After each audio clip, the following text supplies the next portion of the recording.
Hey guys, welcome back. Today we're going to be doing something a little bit different from the usual. It is time to put a stereo that actually works in this truck. This is a cheap Boss unit I got, 7 or 8 years ago. And there are 2 Pioneer 9x6 speakers in the door.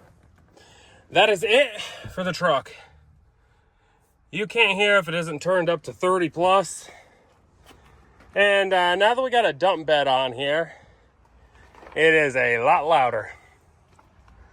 So we got an amplifier out of a junkyard truck.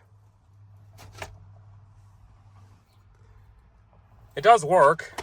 We have this enclosure right here. It is a compact, low-profile box of some sort, and a low-profile Rockville 12-inch subwoofer. We've got 6x5 Scar mid-range speakers for the back behind the cab, and a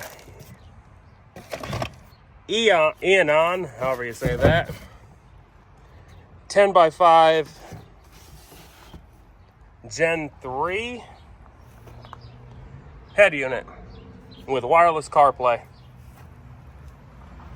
So let's get this in.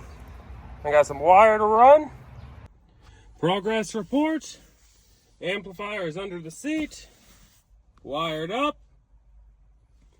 250 amp fuse.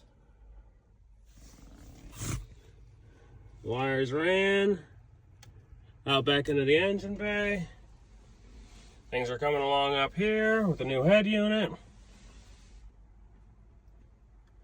We're going to be running everything through the amplifier as opposed to trying to use the built-in amp for the head unit. For our rear speakers, I'm going to use some 6.5 inch Scars. Wire ran underneath the center console or underneath the rear storage bin